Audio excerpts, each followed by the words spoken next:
Good morning students. Welcome है हमारे पीडिया वाले प्लेटफॉर्म पे। और जैसा कि हम लोग आगे प्रीवियस सेशन देख चुके थे कि कुछ सेशन हम लोग का ऑलरेडी हो चुका था। आज से कुछ फ्रेश सेशन कंटिन्यू रहेंगे। बीच में कुछ गैप हो चुका था। यू नो वेरी वेल कि मैं बाबा की नगरी गया हुआ था और बस आया हूँ और आज से आप लोग का सेशन कंटिन्यू रहेगा। राइट। तो हालांकि थोड़ा सा आज लो साउंड, मेरी वॉइस उतनी अच्छी नहीं रहेगी, बट मैं कोशिश करूंगा कि कहीं कोई परेशानी ना हो। राइट। तो आज का जो सेशन होने वाला है, इस सेशन का फर्स्ट टॉपिक होगा मेथड्स ऑफ प्रोवाइडिंग और एलोकेटिंग डेप्रिसिएशन। मतलब आप डेप्रिसिएशन को कैसे कैलकुलेट करोगे इन डिफरेंट डिफरेंट मेथड्स, या यूं कहें कि डेप्रिसिएशन को कैलकुलेट करने के कितने मेथड्स होते हैं, कौन कौन से मेथड्स हमारे एग्जामिनेशन के लिए रिलेवेंट होंगे, वो सारे टॉपिक्स हम लोग आज डील करेंगे। ठीक है। तो बिना कोई डिले किए हुए हम लोग इस सेशन को आगे कंटिन्यू करते हैं। ठीक है। तो जब मेथड्स ऑफ प्रोवाइडिंग डेप्रिसिएशन अर्थात डेप्रिसिएशन को कैलकुलेट करने के जो मेथड्स की होते हैं, तो वो सारे मेथड्स आपको स्क्रीन पे दिखाई दे रहे हैं। राइट। इसमें से कुछ मेथड्स को मैंने ऑलरेडी आपको क्लास में पढ़ाया हुआ है, कुछ आप लोग देख चुके हैं, बट जो भी मेथड्स होते हैं वो सारे मेथड्स आपके सामने हैं स्क्रीन पे आपके सिलेबस के अकॉर्डिंग। राइट। तो फर्स्ट मेथड है आपका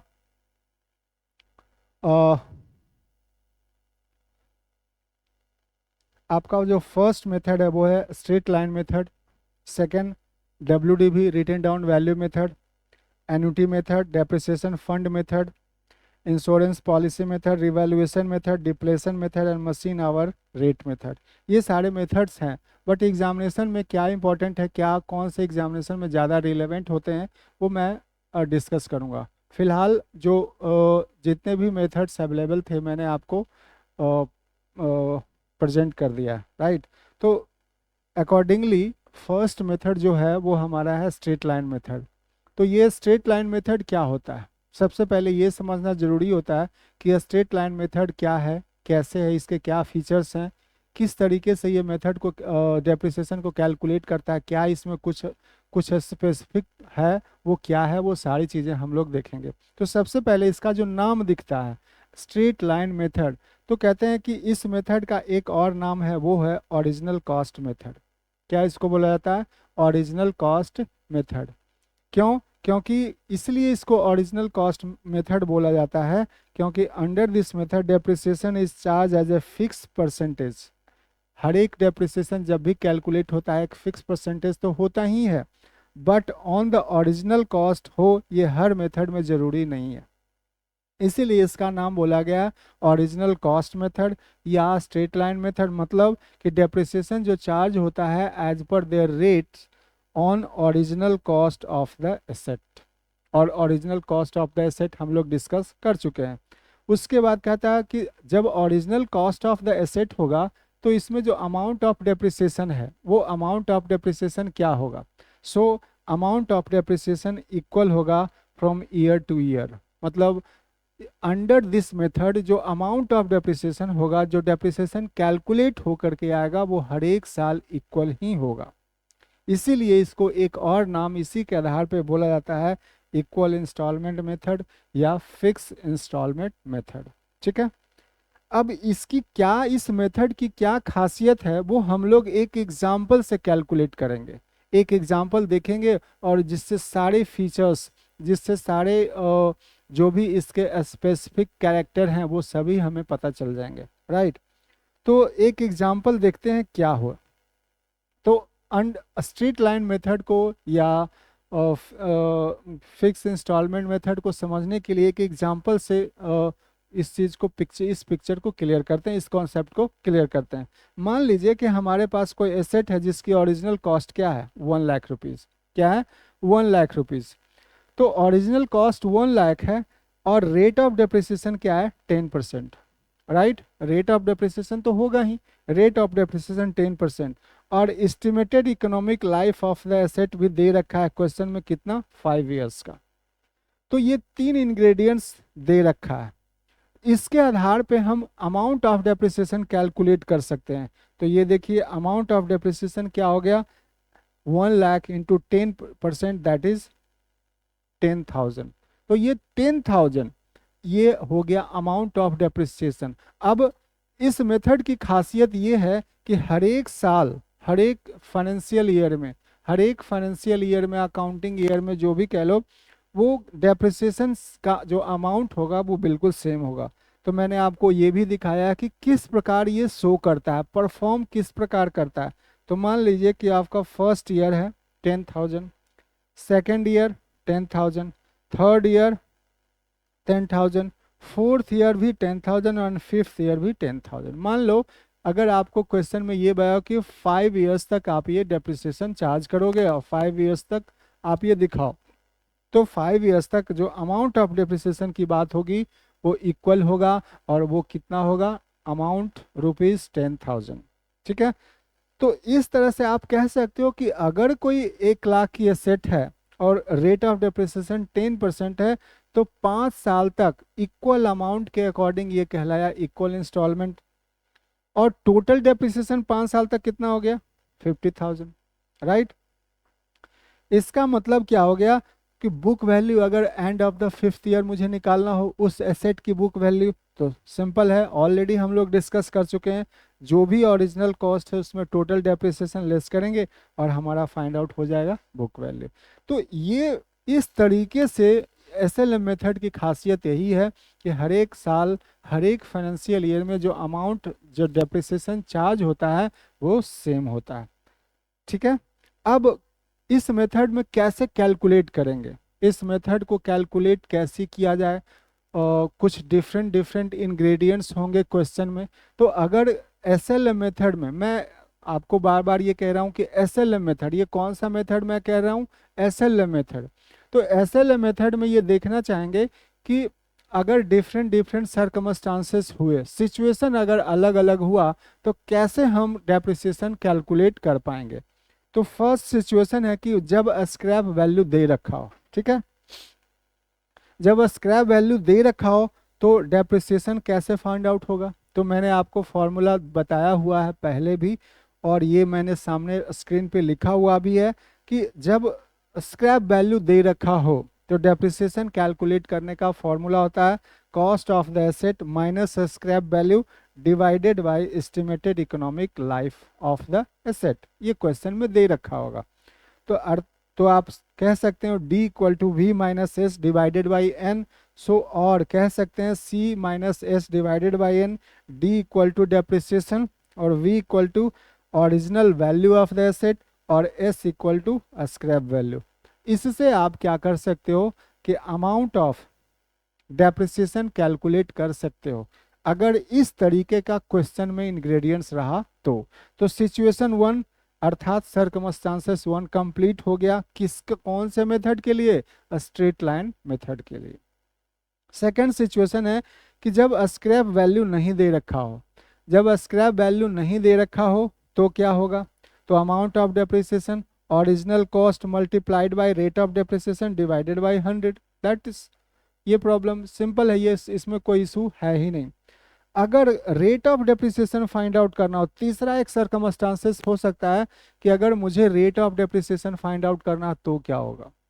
तो रेट ऑफ डेप्रिसिएशन जब फाइंड आउट करना हो तो उसका सिंपल फॉर्मूला होता है, ये भी याद रखना जरूरी है, एनुअल डेप्रिसिएशन, जो हमने अभी डेप्रिसिएशन कैलकुलेट किया, annual depreciation divided by original cost multiplied by 100। और कह सकते हैं R equal to rate of depreciation equal to D into s, D into 100 divided by C, C equal to original cost और D equal to amount of depreciation. तो इस तरीके से मैंने आपको 3 सर्कमस्टांसेस बताया। इन तीनों सर्कमस्टांसेस अलग अलग हो सकते हैं आपके क्वेश्चन के अकॉर्डिंग, क्वेश्चन के इंग्रेडिएंट्स के अकॉर्डिंग। ये आपको चूज करना है कि कौन सा क्वेश्चन, कौन सा फॉर्मूला किस सर्कमस्टांसेस में फिट होता है, उसी के अकॉर्डिंग आपको फॉर्मूला लगाना है और क्वेश्चन को सॉल्यूशन देना है, राइट। मान लीजिए एक एग्जांपल देखते हैं, एकदम एग्जांपल से एकदम क्लियर हो जाएगा। एक मशीन है, मैंने परचेज किया है 1 लाख रुपीज़ की, रेट ऑफ डेप्रिसिएशन क्या है 10%, और तो कहता है अमाउंट ऑफ डेप्रिसिएशन क्या होगा, सिंपल है, कोई बड़ा इशू नहीं है, 1 लाख का 10% निकालोगे, आपको जो अमाउंट आएगा वो अमाउंट ऑफ डेप्रिसिएशन हो जाएगा। ठीक है, ये एक तरीका हो गया अमाउंट ऑफ डेप्रिसिएशन निकालने का। दूसरा सिचुएशन का एग्जांपल है, कहता है कि मशीन हमने 1 लाख का, स्क्रैप वैल्यू 10,000 का, और एस्टिमेटेड इकोनॉमिक लाइफ 10 ईयर्स का। तो उसके अकॉर्डिंग जो मैंने अभी फॉर्मूला बताया, original cost minus scrap value divided by estimated economic life, that is the amount of depreciation, ये आपका आ गया। ठीक है, तो अब यहाँ पे जो समझा गया है कि डिफरेंट डिफरेंट 3 सिचुएशन के अकॉर्डिंग मैंने एग्जाम्पल जो दिया है उसी सिचुएशन के अकॉर्डिंग एग्जाम्पल दिया है, सो दैट कि कहीं भी कोई प्रॉब्लम कैलकुलेशन में आपको दिक्कत ना हो, समझ में कोई दिक्कत ना हो। अब यहाँ पे अब जो अगला सेक्शन है वो है अकाउंटिंग ट्रीटमेंट। ये बहुत इंपॉर्टेंट है। अभी तक तो मैंने एसएलएम मेथड को मैंने समझाया कि एसएलएम मेथड क्या होता है। एसएलएम मेथड में जो डिफरेंट सर्कमस्टांसेस होंगे, डिफरेंट सिचुएशन होंगे, वो कैसे हम क्वेश्चन को सॉल्यूशन देंगे, राइट। तो हमने 3 सिचुएशन बताया, इन 3 सिचुएशन काफ़ी है आपके एसएलएम मेथड में। अब एसएलएम मेथड की ही अकाउंटिंग ट्रीटमेंट कैसे की जाएगी, अर्थात जर्नल एंट्री।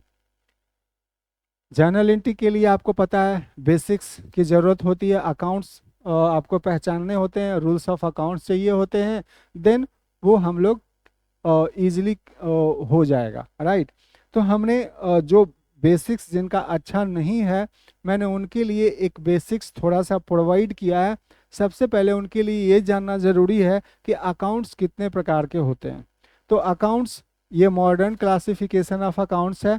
मैं बार बार मेंशन कर रहा हूँ कि ये जो क्लासिफिकेशन ऑफ अकाउंट्स है वो मॉडर्न है, और जिसमें मॉडर्न में पहला अकाउंट्स एसेट होता है, एक्सपेंस होता है, लायबिलिटी होता है, रेवेन्यू होता है और कैपिटल होता है। ये 5 प्रकार के अकाउंट्स होते हैं।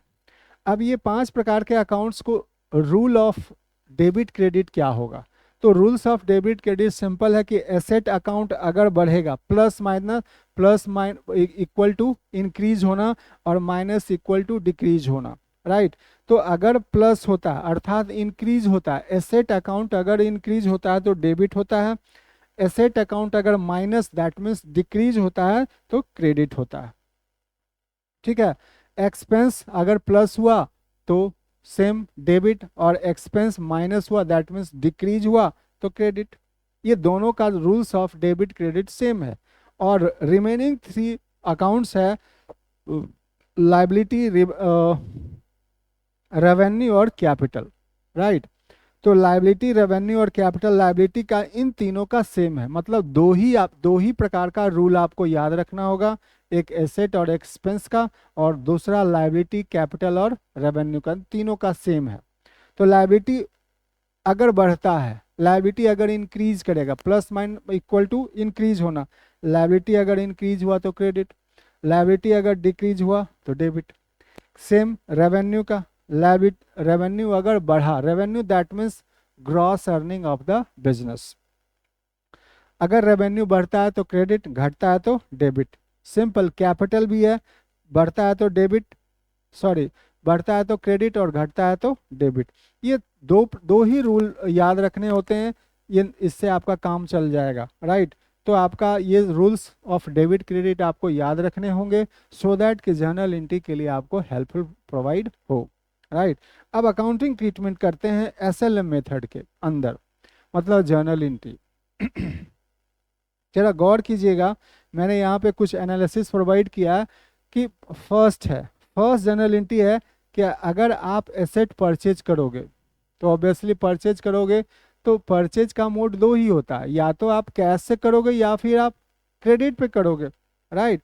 कैश या बैंक, राइट, या क्रेडिट। तो अगर आप एसेट परचेज किए हो तो एसेट अकाउंट दिया टू बैंक और वेंडर अकाउंट, ये एंट्री होता है अगर आपने परचेज किया है एसेट तो। अब ऐसा क्यों होता है, इसका जस्टिफिकेशन मैंने दिया है according to modern classification. Asset debit क्यों हुआ, ये वाला एसेट डेबिट क्यों हुआ, क्योंकि एसेट जो होता है एसेट अकाउंट में फॉल करता है। एसेट है तो कहाँ फॉल करेगा, एसेट अकाउंट में। एसेट हमने खरीदा तो खरीदने से मेरा एसेट बढ़ा या घटा, ऑब्वियसली बढ़ाएगा, जब एसेट बढ़ता है, अभी अभी मैंने रूल्स ऑफ डेबिट क्रेडिट बताया कि एसेट अकाउंट अगर इंक्रीज होता है तो डेबिट होता है, तो ये लो यहाँ डेबिट हो गया, तो इसीलिए यहाँ पे एसेट अकाउंट क्या हो गया, डेबिट हो गया। ठीक है। बैंक अकाउंट क्रेडिट क्यों हुआ, बैंक भी एसेट होता है, एसेट है तो एसेट अकाउंट में फॉल करेगा। और एसेट हमारा बैंक मतलब हमने पेमेंट करा है, जब पेमेंट आपने किया हुआ है तो पेमेंट से आपका क्या हुआ, बैंक बैलेंस डिक्रीज हो गया, या जो कैश है, तो जो भी आपके पास एग्जिस्टिंग कैश या बैंक बैलेंस है वो उसमें क्या होगा, डिक्रीज होगा। तो जब एसेट अकाउंट डिक्रीज होता है तो हमने बताया था क्या करते हैं, क्रेडिट। तो यह देखो बैंक टू बैंक क्रेडिट हो गया। वेंडर, वेंडर का भी ऑप्शन मैंने एनालिसिस किया हुआ है कि वेंडर क्या होता है, क्रेडिटर होता है, और क्रेडिटर क्या होता है, लायबिलिटी। और लायबिलिटी कहाँ फॉल करेगा, लायबिलिटी अकाउंट में। तो आपने अगर क्रेडिट परचेज किया हुआ तो लायबिलिटी क्या करेगा, बढ़ेगा। तो यहाँ पे देखो लायबिलिटी क्या हुआ, बढ़ गया, और जब लायबिलिटी बढ़ता है तो क्या करते हैं, क्रेडिट, इसलिए वेंडर यहाँ पे क्या हुआ, क्रेडिट। तो जर्नल एंट्री का जस्टिफिकेशन आपको मिल गया कि अगर आपने एसेट परचेज किया तो एसेट अकाउंट दिया टू बैंक, और अगर आपने क्रेडिट किया तो वेंडर, क्रेडिटर, राइट। अगर आपने एसेट परचेज किया तब डेप्रिसिएशन चार्ज होगा, क्योंकि चैप्टर ही है डेप्रिसिएशन का, और इसी का तो हम लोग कॉन्सेप्ट समझ रहे हैं, राइट ना। सो जब डेप्रिसिएशन प्रोवाइड होगा at the end of the year तो depreciation account D R to asset. ऐसा क्यों, ये एंट्री होता है। अब ऐसा क्यों होता है ये देखो, मान लो कि डेप्रिसिएशन क्या है, पहले ये समझना होता है कि मैं हर किसी को ये समझता हूँ कि ये आज ही आप मेरा क्लास ज्वाइन किए हो, तो जब आज किए हो तो कैसे समझोगे। तो मान ले कि आपने एक सेट खरीदा 5,000 का, एक महीना बाद आपका मन हो गया कि मैं उसे बेच देना चाहता हूँ, राइट। मैं बेच देना चाहता हूँ तो 4,000 रुपये में बिकेगा, ऑब्वियसली आप जो जिस प्राइस पे परचेज किया है उस प्राइस पे बिकेगा तो बिल्कुल भी नहीं। तो जितना में भी बिका, कितना, मान लो 4,000 में 5,000 की चीज 4,000 में बेची जा रही है, तो 4,000 में बेची जा रही है तो ये 1,000 का डिफरेंस है, इसी 1,000 के डिफरेंस को बोला गया है डेप्रिसिएशन। और इसी डिफरेंस, अब ये डिफरेंस अमाउंट क्या है, आपने तो खरीदा 5 में लेकिन आप बेच रहे हो 4 में, तो 1,000 का क्या हो गया आपका, आप उसी चीज को डेप्रिसिएशन कहते हैं, decrease in the value of assets. और इस ये डेप्रिसिएशन क्या क्या माना जाता है, एक्सपेंस माना जाता है, as per income tax accounting perspective ये एक्सपेंस माना जाता है। मैंने ये सब बताया हुआ है क्यों एक्सपेंस माना जाता है, ये सारे प्रोविजन मैंने ऑलरेडी डन कर रखे हैं। जिनको परेशानी है, जिनका छूटा हुआ क्लास है, आप मैंने डिस्क्रिप्शन में दे रखा हूँ, और फर्स्ट क्लास सेकंड क्लास हर एक क्लास का मैं डिस्क्रिप्शन में दे देता हूँ, वीडियो का डिस्क्रिप्शन, आप उसे चेकआउट कर सकते हैं। तो एक्सपेंस हो गया, डेप्रिसिएशन क्या माना जाता है, एक्सपेंस। अब एक्सपेंस क्या होता है, एक्सपेंस अकाउंट में फॉल करेगा, और डेप्रिसिएशन चार्ज होने से एक्सपेंस मेरा बढ़ा, ऑब्वियसली बढ़ा, जब बढ़ेगा तो क्या करते हैं, डेबिट। और एसेट, एसेट का डेप्रिसिएशन पे चार्ज होना दैट मीन्स एसेट की वैल्यू डिक्रीज होना। और एसेट ऑब्वियसली जब वैल्यू डिक्रीज हुआ तो एसेट किस अकाउंट में फॉल करेगा, एसेट अकाउंट में, तो उससे वैल्यू क्या हो गया, डिक्रीज हो गया। डिक्रीज होने के कारण क्या करते हैं, क्रेडिट करते हैं, रूल्स ऑफ डेबिट क्रेडिट। तो यहाँ पे देखिए जर्नल एंट्री क्या है, डेप्रिसिएशन अकाउंट दिया to asset account, justified. I hope चीज़ें आपको समझ में आ रही होगी एकदम। मैंने हर एक एस्पेक्ट्स को, छोटी छोटे जो भी एस्पेक्ट्स होते हैं मैंने उसे कंसीडर किया है। आप इसे मतलब फोकस होके इसको समझने की कोशिश करना, मुझे नहीं लगता है आपको परेशानी होगी। थर्ड एंट्री है कि अगर आप एसेट को बेचोगे, जब डेप्रिसिएशन चार्ज करोगे तो कभी न कभी मैंने बताया हुआ था कि डेप्रिसिएशन क्या होता है। तो डेप्रिसिएशन जो होता है वो decrease in the value of asset या decrease in the utility of the asset. जब उस एसेट की यूटिलिटी डिक्रीज हो जाती है तो आप उसे रखते नहीं हो, स्क्रैप मान के क्या करते हो, बेच देते हो। तो बेचोगे तो कुछ तो वैल्यू रियलाइज होगा, उसी चीज को कहते हैं सेल करना। जब आप बेचोगे तो ऑब्वियसली पैसा आएगा, बैंक, या तो बैंक से करोगे या क्रेडिट करोगे। जब मैं कैश बेच रहा हूँ तो कैश या बैंक से बेच रहा हूँ तो बैंक का आएगा, चेक से कहते हैं ना, बैंक का, बैंक से ट्रांजेक्शन, ऑब्वियसली तो बैंक आएगा। तो bank account DR to asset account, bank आया और एसेट चला गया, राइट। आई होप आपको ये समझ में आया होगा। थर्ड, फोर्थ नंबर है आपका entry in case of loss. अगर आप बेचोगे तो ऑब्वियसली लॉस भी हो सकता है और प्रॉफिट भी हो सकता है। मान लिया 5,000 की चीज़ आपने 4,000 में बेचा, तो 1,000 का तो आपका गड़बड़ हुआ ना, 4,000 तो लॉस हुआ। तो 1,000 का चलो आपका डेप्रिसिएशन चार्ज हुआ, ये मानते हैं कि एक डेप्रिसिएशन है। लेकिन अगर डेप्रिसिएशन चार्ज करने के बाद मान लीजिए कि मैंने 5,000 की में एक कॉस्ट, एक एसेट की कॉस्ट, ठीक है, 5,000 है, और इस पे जो डेप्रिसिएशन अभी तक चार्ज हुआ वो कितना है, 2,000। तो इसकी बुक वैल्यू कितनी हो गई, 3,000। तो आज के डेट में अगर 3,000 से बिलो अमाउंट में आप बेचना चाहोगे, मान लिया आपने कितना में बेचा, 2,000 में, तो 1,000 का लॉस हो गया ना, ये क्या हो गया, लॉस।